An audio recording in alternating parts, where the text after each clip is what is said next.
Sanain ini LCMH dengan segala hormat disilakan.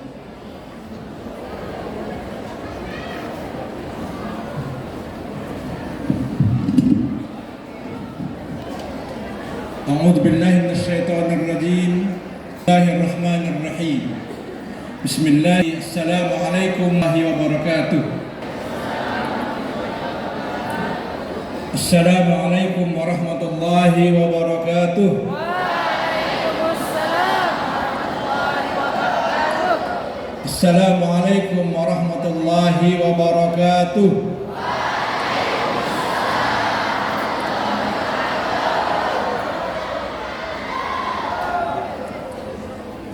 Alhamdulillahirabbil alamin. Al-mubdi'ul mu'id. Ar-Rahmanir Rahim. Jami'al abid.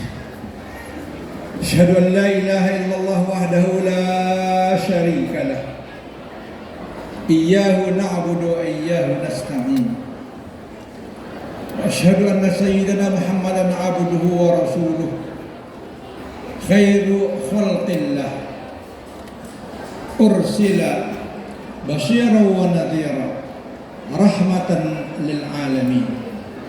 Allahumma aslih ummat Muhammadin sallallahu alaihi wasallam wa farrij an ummati Muhammadin sallallahu alaihi wasallam warham ummat Muhammadin sallallahu alaihi wasallam wansur wahfaz wa ayyid nahdatal watani fil alamin bihaqqi Muhammadin sallallahu alaihi wasallam. Amma ba'du.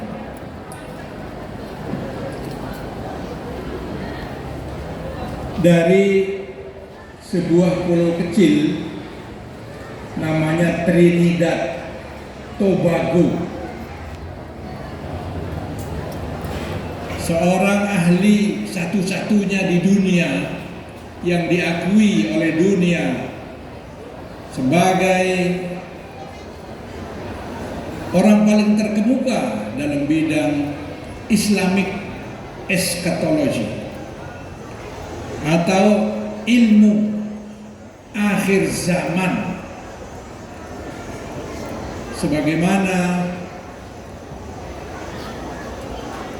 yang tertulis di dalam hadis sahih Bukhari dan Muslim yang meriwayatkan tentang iman, Islam, ihsan dan alamatus sa'ah, yaitu akhir zaman atau eskatologi. Kata Profesor Dr. Imran Hussein, dia mengatakan bahwa saat ini mereka yang takut kepada Islam, mereka yang tidak menyukai Islam, mereka yang tidak ingin Islam bangkit dan maju, mereka sedang dalam keadaan kuat-kuatnya. Mereka sedang dalam keadaan kondisi berkuasa-berkuasanya. Mereka dalam kondisi semakmur-makmurnya. Mereka dalam kondisi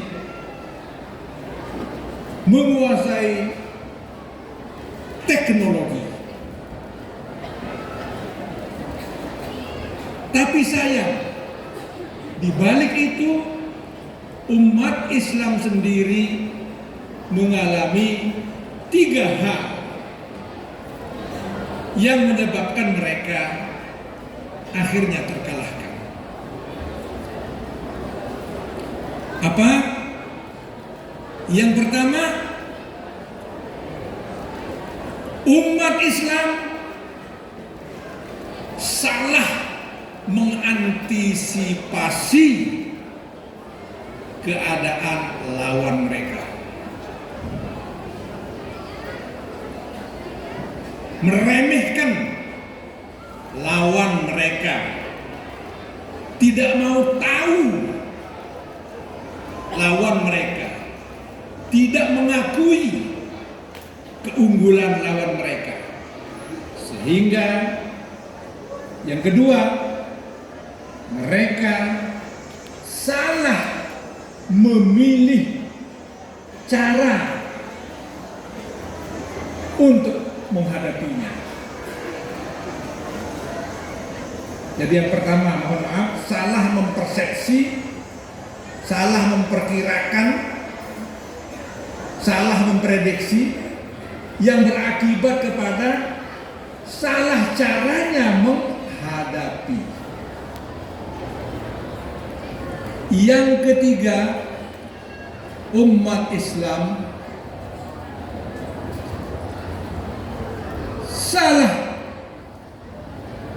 menggunakan metode untuk menghadapi lawan-lawannya. Hasilnya satu, mereka terkalahkan, mereka terintimidasi, mereka terkuasai, mereka tereksploitasi.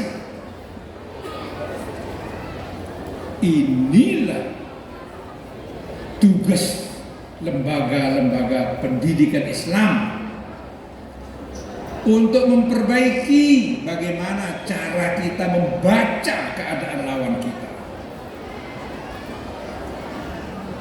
untuk mencari cara dengan iman, ilmu, amal, ihsan, mencari cara, teknologi, taktik, strategi untuk menghadapi,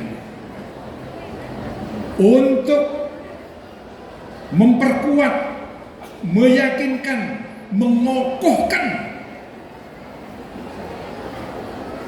tekad kita untuk tetap bertahan dengan syariat Islam, dengan nilai-nilai Islam, sebagaimana yang dikatakan oleh Al-Imam Malik Ibnu Anas, innahum la yataqaddamu lam yantasiru illa bima intasara bihi sulafa'uhum. Sesungguhnya umat Islam kapanpun, dimanapun berada, tidak akan bisa memenangkan pertarungan dalam kehidupan ini kecuali kalau mereka menggunakan apa-apa yang dulu telah membuat menang para pendahulu-pendahulu mereka. Jadi saya ingat sebelum Romawi dikalahkan dulu oleh Muawiyah. Jadi Muawiyah ini ahli politik, jenderal, pemberani, sahabat Rasulullah, penulis wahyu juga, dan menjadi khalifah. Beliau menjadi khalifah karena dibaiat oleh Al-Hasan ibnu Ali ibnu Abi Thalib dalam satu peristiwa yang dikenang oleh umat Islam bernama Amul Jamaah, di mana kehebatan Hasan ibnu Ali ibnu Abi Thalib tidak mau berseteru sesama muslim, tidak mau berkelahi, sekalipun beliau adalah keturunan Ali bin Abi Thalib yang dikatakan lebih berhak daripada Muawiyah, daripada umat Islam saling bunuh. Dia bersedia datang kepada Muawiyah untuk membaiat Muawiyah sehingga Muawiyah menjadi khalifah yang sah. Begitu Muawiyah menjadi khalifah yang sah, penguasa-penguasa dari sekitarnya itu mengirim utusan mengolok-olok umat Islam yang dipimpin oleh Muawiyah. Salah satu yang dikirim itu adalah surat kepada Muawiyah. Wahai Muawiyah, aku memiliki orang terbesar yang ada di negaraku, dan aku juga memiliki orang terkuat yang ada di negaraku. Aku akan mengirimkannya ke istanamu, tolong cari orang terbesar yang ada di negaramu, dan tolong cari orang terkuat yang ada di negaramu. Kita akan lihat siapa di antara rakyat kita ini yang unggul. Akhirnya Muawiyah memerintahkan kepada semua para sahabat itu, coba cari siapa manusia yang paling besar yang ada di negara kita ini, dan cari siapa yang paling kuat. Akhirnya satu orang bernama Amr yang dikenal sebagai orang yang paling besar tubuhnya yang ada di bawah kekuasaan Muawiyah didatangkan ke Damaskus. Dan yang kedua adalah Al-Hasan ibnu Ali ibn Abi Thalib. Ketika kedua orang ini sudah datang, dihadapkan dengan dua orang utusan yang datang dari Rom, luar biasa besar badannya dan luar biasa kuatnya. Ternyata Amr yang paling besar dari umat Islam ini membuka celananya, kemudian disuruh pakaikan kepada orang Rom itu. Ketika dipakaikan, ternyata itu sabuk celananya itu sampai lehernya. Sampai lehernya, mau tertutup kepalanya, saking besarnya. Ini dari segi besar badannya saja umat Islam itu tidak terkalahkan. Jadi dari segi besar-besaran lebih besar penduduk negara Islam. Sekarang dari segi kekuatan, datang Al-Hasan ibn Ali. Siapa yang paling kuat dari Rom itu disuruh, sekarang kamu duduk di samping saya, silahkan tarik tangan saya turun. Ditarik tidak bisa bergerak. Hasan ibnu Ali ibn Abi Thalib tidak bisa bergerak, saking kuatnya. Sekarang kita gantian. Al-Hasan duduk, sekali tarik langsung jatuh duduk. Akhirnya dua orang utusan Rom itu pulang dengan perasaan malu. Coba lihat, ini tidak terlalu penting, tetapi umat Islam itu tidak boleh kalah, apalagi dalam bidang-bidang yang lebih penting lagi. Makanya sekarang kita ini baru sampai semifinal sepak bola, itu pun sudah naturalisasi pemain-pemain yang tubuhnya besar dari luar, nggak bisa bikin badan besar. Orang Indonesia ini makannya mangan loe doang marah, tidak ada gizi, ya. Ibunya tidak tahu nama gizi, ya. Tidak tahu nama vitamin, tidak tahu nama protein, kakenan doang loe, ya. Ini umat Islam tidak boleh dikalahkan, tetapi kenyataannya kita kalah. Oleh sebab itulah, anakku sekalian, kamu alumni masih akan melanjutkan perjuangan untuk isi baterai, ya, untuk cas. Lepas dari sekolah menengah akan melanjutkan ke perguruan tinggi. Tapi ada tadi 100 orang para pemberani yang memilih untuk ngecas dengan cara lain, tambah kekuatan baru, ya. Saya dengar cerita itu Ma'had Darul Quran wal Hadis di Pancor itu ngirim pengabdi keluar daerah. Tidak ada yang berumur lebih dari 1 tahun, setengah tahun, sebulan, tidak jadi berangkat. Itu ditunjuk baru berangkat, diongkoskan lagi pergi pulang. Pergi pulang atau pulang pergi? Hah? Pulang pergi atau pergi pulang?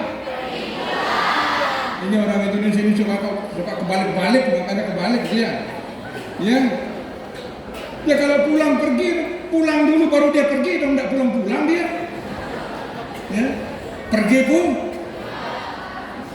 maunya sendiri, pilihannya sendiri, dan hebatnya lagi orang tuanya mendukung. Makanya kita kasih julukan tadi sebagai apa?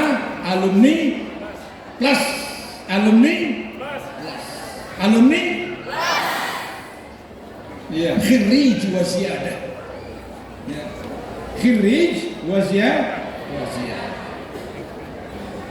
alumni plus. Tadi saya sama Mami Heri, insya Allah mulai tahun depan pengabdi-pengabdi yang sukses mengabdi selamat sampai akhir pengabdian, pulangnya ke Nurul Haramain, nanti di sini kita akan menggalungkan dia medali penghargaan. Insya Allah nanti Mama Indrayadi beli mesin cetak CNC, belikan dia perak berlapis emas, tempelkan, kalungkan lehernya. Alumni kelas, alumni Khirij Wazia. Nah itu. Jadi Nurul Haramain tidak boleh berhenti untuk mengadakan inovasi, jangan berhenti. Selain itu saya juga sudah bilang tadi, nanti pada waktu apel tahunan, mana panitia IPON DKK, jangan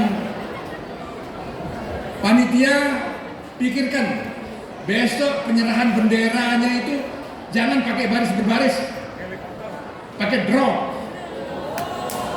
gantung benderanya di drone, serahkan kepada inspektur upacara. Kalau ada acara pembakaran obor, pakai drone, jatuhkan dari atas. Sebagaimana itu Palestina itu menghancurkan lapangan udara Tel Aviv itu. Begitu, tidak boleh berhenti berinovasi, ya. Mana Mega? Setiap bulan wajib ada pelatihan bikin podcast. Sudah ada ruangannya sana, 10 orang. Panggilkan guru, latih anak-anak bikin podcast. Jangan kasih dia ijazahnya kalau dia nggak bisa bikin podcast. Ya, pelatihan menerjemahkan, pelatihan bikin CapCut, pelatihan bikin share, pelatihan bikin apa lagi tuh, show. Karena apa? Karena sekarang itu ladang dakwahnya begitu luas. Apa katanya Syekh Imran Hussein tadi itu? Mengapa orang-orang Islam, mengapa orang-orang Islam yang baru masuk itu tidak sebanyak yang seharusnya? Karena ayatnya sendiri mengatakan, idza jaa nasrullahi wa ra'aitan nasa yadkhuluna fi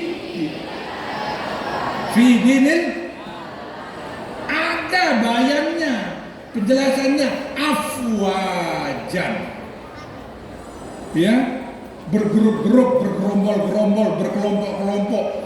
Ada yang satu gereja, ada yang 1000, ada yang 100, ada yang sekeluarga masuk Islam. Tapi di antara mereka-mereka yang masuk Islam itu mengatakan apa? Masih untung saya bisa membaca 2 kalimat syahadat sebelum saya mati. Kalau seandainya saya mati dalam keadaan kafir dan nanti saya ditanya di akhirat mengapa saya tidak masuk Islam, saya akan jawab kepada Allah bahwa saya keberatan kepada orang Islam yang tidak memberitahu saya Islam. Saya terlambat masuk Islam karena kalian tidak memberitahu saya. Saya terlambat masuk Islam karena saya terlambat mengenal Al-Quran. Saya terlambat mengetahui informasi tentang kemuliaan Muhammad SAW. Salah siapa? Salah kita, umat Islam yang tidak mendakwahkan. Tapi kami tidak bisa berdakwah, betul. Tapi perintah itu sudah 1500 tahun yang lalu. Ud'u ila sabili rabbika, kata bil hikmah ini. Kata bil hikmah ini, bil hikmah teknologi komputer. Bil hikmah sekarang kita punya farming, ya, lihat itu orang Cina sekarang, anak-anak, padi bisa hidup enggak di air laut? Bisa hidup enggak? Enggak bisa, itu karena bodoh. Insinyur-insinyur Cina selama beberapa tahun melakukan penelitian dan mereka sekarang sudah menemukan padi sudah bisa ditanam dengan air dan airnya itu air laut. Dengan itu kemudian Cina bekerja sama dengan negara-negara gurun Uni Emirat Arab untuk membangun 100.000 hektar lahan padang pasir itu diairi dengan air laut dan ditanami dengan padi yang airnya adalah air laut. Sebentar lagi kita akan mengimpor dari negeri gurun. Ini menyenangkan atau memalukan? Hah? Makanya kita bikin itu Nurul Haramain Farming itu. Situ tempat nanti mikir apa yang sudah ditumbuhkan oleh Allah Subhanahu wa taala di Indonesia ini, di Lombok ini betul-betul dibudidayakan, dikembangkan, dieksploitasi, dimaksimalisasi dengan ilmu dan pengetahuan dan kerja keras. Penting untuk apa? Bagian daripada cara kita berdakwah. Kemarin kita kedatangan tamu dari Thailand. Saya katakan Thailand itu ibu kotanya Bangkok. Karena semua itu dihasilkan di Bangkok, jambu-jambu Indonesia dibawa ke Thailand. Dilakukan sedemikian rupa, muncul jambu Bangkok, muncul pepaya Bangkok, ya, semua Bangkok. Tapi sayangnya orang Thailand, petani Thailand yang maju itu bukan petani yang Muslim, tetapi petani yang non Muslim. Sayang sekali. Kita umat Islam di Indonesia ini mayoritas tidak boleh seperti itu. Makanya ada dibangun apa itu? Nurul Haramain Integrated Farm. Nah, ke depan ini harus yang punya pikiran, yang punya inovasi, ya, yang punya kecerdikan, di sini dilakukan. Jadi anak-anakku sekalian, dunia sudah menunggumu. Ladang dakwahmu sudah menunggumu. Tinggal kamu siapkan modalmu, ilmu, pengetahuan, pengalaman, semangat, kerja keras, pantang menyerah, kreativitas, tingkatkan semua itu, jadikan modal untuk mulai memasuki lapangan jihad, lapangan dakwah bil hikmah di masa-masa yang akan datang. Itulah makna Nurul Haramain for. Ayo semuanya, Nurul Haramain for the world. Nurul Haramain for the world. Nurul Haramain for the world. Kemarin saya minta Kami Heri itu pergi sana lihat di Thailand itu, Citralada namanya. Cuma 5 hektar luasnya, punya kerajaan Thailand. Di situ percontohan semua jenis pertanian yang kemudian menciptakan tadi itu, ya, lele terbesar, karper terbesar, sampai ada karper 30 kilo, seperti bayi, jadi besar. Itu mereka bisa kembangkan. Ada lele 50 kilo besarnya, ya. Luar biasa, itu ada di sana. Bagaimana mereka membuat semua yang telah disediakan Allah di alam mereka itu dikembangkan, dibudidayakan dengan ilmu pengetahuan, dengan kreativitas, dengan ketekunan sehingga menjadi prestasi dunia, dan itu bisa menjadi bahan dakwah kita. Jadi semoga Allah Subhanahu wa taala melindungi kalian semua. Allah Subhanahu wa taala memberkahi, menolong kalian, panjang usaha kalian untuk diiqla'i kalimatid-din, iqla'il Islam wal muslimin. Pesan saya, jaga baik-baik hizibmu. Hizib artinya apa? Hizib artinya apa? Kumpulan dong. Orang yang berdoa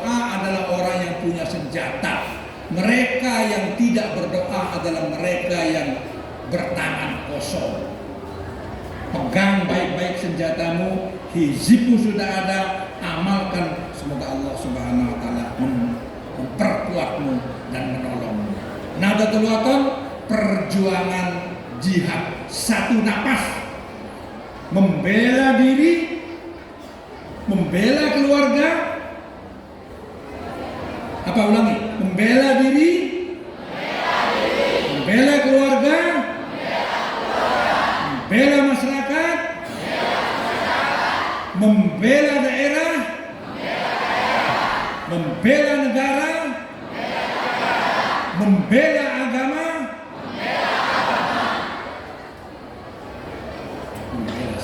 itulah jihad perjuangan satu nafas. Jadi membela diri sendiri, membela keluarga, membela masyarakat, membela daerah, membela negara, membela agama, nusa dan satu nafas, satu tarikan nafas dengan Bismillahirrahmanirrahim. Tetap di dalam organisasi Nahdlatul. Demikianlah yang dapat saya sampaikan. Akhirnya pondok mengucapkan selamat jalan kepada anak-anak sekalian. Mohon maaf, kami mohon maaf sebagai manusia, kami melakukan kesalahan, kami ada kekurangan, kami banyak kekurangan.